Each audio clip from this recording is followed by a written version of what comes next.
Diagrams भी हैं, numericals भी हैं।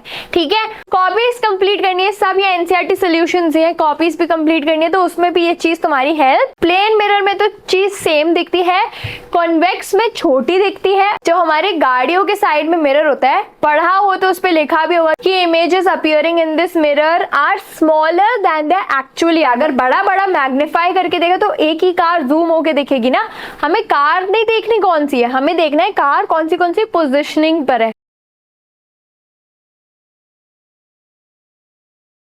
ओके, सो इस वीडियो से हम लोग उठाने वाले हैं हमारा लाइट का चैप्टर, जिसमें तुम्हारा रिफ्लेक्शन भी आ जाता है और रिफ्रैक्शन भी आ जाता है। अब इस चैप्टर में तुम्हें बहुत सारे डाउट्स होंगे, हम सब इस वीडियो में कवर करेंगे। डायग्राम्स भी हैं, न्यूमेरिकल्स भी हैं। ठीक है, अब थ्योरी का रिवीजन हमने 2 बार कर चुका है, डायग्राम्स भी पहले भी देख चुके हैं, अभी भी जो क्वेश्चन होंगे डायग्राम के साथ देख लेंगे। कोई भी डाउट हो अगेन कमेंट करके पूछ लेना, बिल्कुल शर्माना मत। लिंक्स मिल जाएंगी डिस्क्रिप्शन बॉक्स में आपको दोनों वीडियोस की, एक बार वन शॉट की भी मिल जाएगी एंड एक आपको पूरे एक्सप्लेनेशन की, डिटेल्ड एक्सप्लेनेशन की भी मिल जाएगी। सो हम लोग बिगिन करते हैं हमारे फर्स्ट क्वेश्चन से। अब हमारे पास क्वेश्चन ये आता है कि प्रिंसिपल फोकस एक कॉनकेव मिरर का कहाँ होता है या उसको हमें डिफाइन करना है। अब तुम्हें क्वेश्चन में जैसा जैसा पूछा जाए उस ही चीज तक आंसर अपना सीमित रखना। बेमतलब में जो चीज नहीं पूछ रहे ना वो घुसाने की जरूरत नहीं है, डायरेक्ट लिखो। बात हो रही है यहाँ पे कॉनकेव मिरर की, ध्यान रखो मिरर की बात हो रही है। ठीक है, तो जो लाइट रेज होती हैं जो पैरेलल होती हैं प्रिंसिपल एक्सिस के, प्रिंसिपल एक्सिस हमने देखा था क्या होता है, ये लाइन होती है सेंटर वाली, उसके जो रेज आती है, जो लाइट रेज आती है वो उसके पैरेलल आती हैं। और कॉनकेव मतलब यहाँ पे चीज क्या होगी, कन्वर्ज होगी। यहाँ पे चीज क्या होगी, कन्वर्ज होगी। डाइवर्ज किस में होती है, कॉन्वेक्स में होती है। तो कॉनकेव में यहाँ पे चीज कन्वर्ज हुई एक स्पेसिफिक पॉइंट पर मिरर से रिफ्लेक्ट करने के बाद। तो ये जो पॉइंट है ना, इस पॉइंट को हम बोलेंगे हमारा प्रिंसिपल फोकस, क्योंकि यहाँ पे क्या हुई, सारी रेज कन्वर्ज हो गई। सारी रेज क्या हो गई, कन्वर्ज हो गई, मतलब मीट हो गई। अगर रेज डाइवर्ज होती तो वो किसका केस हो जाता, वो हो जाता हमारे कॉन्वेक्स मिरर का। ठीक है, डायग्राम तुम्हारे सामने है, आंसर देख लो, डायग्राम और क्लियर हो गया, आंसर का स्क्रीनशॉट ले लो। कॉपीज कंप्लीट करनी है, सब ये एनसीईआरटी सॉल्यूशंस हैं, कॉपीज भी कंप्लीट करनी है तो उसमें भी ये चीज तुम्हारी हेल्प कर सकती है। अब हमारे पास नेक्स्ट क्वेश्चन है, क्वेश्चन ध्यान से पढ़ना। The radius of curvature of a spherical mirror is 20 centimetre. हमारे पास क्या है, हमारे पास आर है, रेडियस है ना हमारे पास। अब फॉर्मूला क्या बोलता है, are is equals to 2f। ठीक है, ये फॉर्मूला। अब हमारे पास r कितना है, 20 है, r कितना है 20 है, इज इक्वल्स टू 2f। ये 2 मैं यहाँ पे डिवाइड में ले आई तो ये हो गया 10। अब यूनिट देख लो, सेंटीमीटर की बात हो रही तो मैंने सेंटीमीटर लगा दिया, यही सोल्यूशन है 10। यहाँ पे यूनिट इंपॉर्टेंट है, 10 सेंटीमीटर। ठीक है, सो ये हमारा आंसर हो गया 10 सेंटीमीटर। Correct, easy. आगे बढ़े, नेक्स्ट क्वेश्चन। नेक्स्ट क्वेश्चन हमें बोल रहा है कि कौन सा मिरर, हमें मिरर का नेम करना है, 2 टाइप के, कॉन्वेक्स कॉनकेव। मिरर का नेम करना है जिससे हमें इमेज इरेक्ट दिखती है और उसी के साथ साथ एनलार्ज दिखती है। एनलार्ज मतलब मैग्नीफाइड दिखती है एक ऑब्जेक्ट का।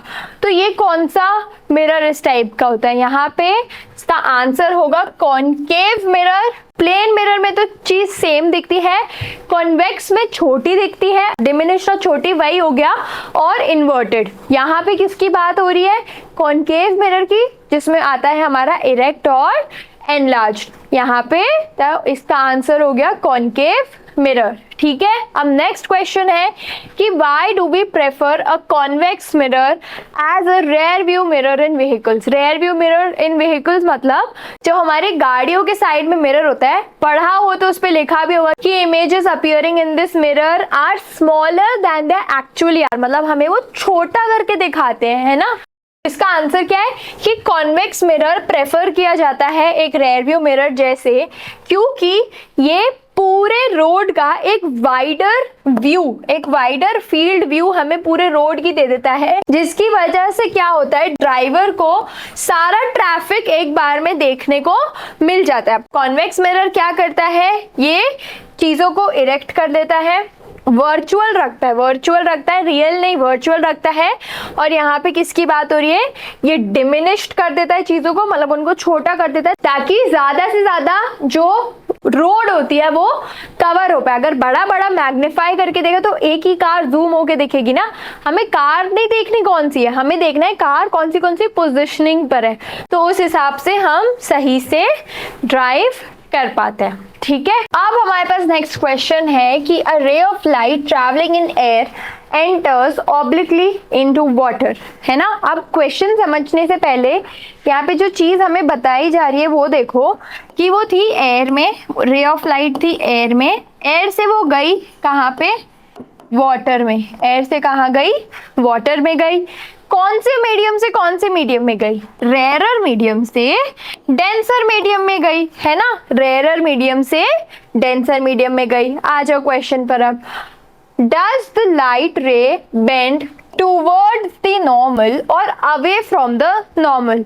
अब इस पेज पे वापस आओ, यहाँ पे हमें क्या बताया है कि वो गई रेयरर से डेंसर में, डेंसर में जाते ही उसकी स्पीड क्या हो जाती है, स्पीड हो जाती है स्लो, स्पीड स्लो हो गई, तो वो टूवर्ड्स द नॉर्मल, मतलब वो आ रही थी इतनी दूर से, अब वो हो गई इतनी स्लो, तो ये टूवर्ड्स द नॉर्मल शिफ्ट हुई। तो हमारा क्वेश्चन क्या बोलेगा अब कि the ray of light bends towards the normal when the ray of light is entering from a optically rarer medium to a optically denser medium. ठीक है, सेम चीज जो हमने डिस्कस करी। Its speed slows down and bends towards the normal, तो उसकी speed slow down हो गई और ये नॉर्मल की टूवर्ड्स बेंड हो गई। वाटर ऑप्टिकली डेंसर है और एयर ऑप्टिकली रेयरर है। अब मैं तुम्हें एक क्वेश्चन दे रही हूँ, सेम केस में मैं तुम्हें एक क्वेश्चन दे रही हूँ, तुम्हारा होमवर्क क्वेश्चन, अगर यही रे उल्टी जाती, तो अगर यही रे वाटर से एयर की तरफ जाती तो वो कहाँ बेंड होती और कैसे बेंड होती, तो इसका पूरा एक्सप्लेनेशन मेरे को कमेंट करके बताओ। नहीं समझ आ रहा तो अगेन लिख दो, मैम जो आपने क्वेश्चन दिया था वो हमें नहीं समझ आया, तो उसका भी तुम्हें आंसर मिल जाएगा। अब हमारे पास आता है हमारा नेक्स्ट क्वेश्चन कि light enters from air to glass, again rarer to denser, having a refractive index of 1.5। Refractive index क्या क्या, लॉ 2 याद आ रहा है, रिफ्रैक्शन का लॉ 2, ये वाला म्यू वाला refractive index. What is the speed of light in glass, हमें स्पीड ऑफ लाइट ढूंढनी है ग्लास में। अगर स्पीड ऑफ लाइट वैक्यूम में इतनी, अब यहाँ पे वैक्यूम है, यहाँ पे एयर है, सेम ही होती है 3 × 10⁸, तो हम सेम से चल सकते हैं। अब रिफ्रैक्टिव इंडेक्स किसी मीडियम का, ये जो म्यू होता है वो क्या होता है, speed of light in vacuum, मतलब यहाँ पे क्या होता है मीडियम 1 टू मीडियम 2। मीडियम 1 यहाँ पे क्या था, एयर था, मीडियम 2 यहाँ पे क्या है, ग्लास है। हमेशा refractive index is equals to medium 1 upon medium 2 होता है। ठीक है, यहाँ पे मीडियम 1 एयर था, मीडियम 2 ग्लास था। तो मैं वरना डाउट होगा कि वैक्यूम का मतलब एयर का ही ऊपर क्यों लिया है और इसका नीचे क्यों लिया है। रीजन ये है कि म्यू इज इक्वल्स टू 1/2, मतलब speed of light in medium 1 upon speed of light in medium 2। अब यहाँ पे speed of light in vacuum upon speed of light in the medium, यहाँ पे मीडियम कौन सा है, ग्लास है, जो हमें फाइंड करना है। तो यहाँ पे हम क्या करेंगे, यहाँ पे हम एक न्यू पेज पे देख लेते हैं हम क्या करेंगे। हमने देखा mu is equals to light in air, वही मतलब हमारा वैक्यूम ग्लास है। ठीक है, अब म्यू कितना था 1.50, यहाँ पे था 3 × 10⁸ मीटर पर सेकेंड, ये हमें फाइंड करना है, ये x है। तो यहाँ पे ये x आ गया ऊपर, ये 3 × 10⁸ अपॉन 1.5। अब तुम लोग क्या करोगे, तुम ये 10 के ऊपर 8 है तो इसमें 8 0 लगाओगे पहले, फिर डिवाइड करोगे, फिर वो करोगे। नहीं मत करो, प्लीज मत करो, सिर्फ ये जो डेसिमल है ये हटा दो, यहाँ पे 0 30 कर दो, ये 1 से गया, ये 2 से गया, तो हमारा आंसर कितना बचा 2 × 10⁸ मीटर पर सेकेंड या मीटर सेकेंड और ऊपर -1। ठीक है, तो ये हमारा आंसर है, चेक करें।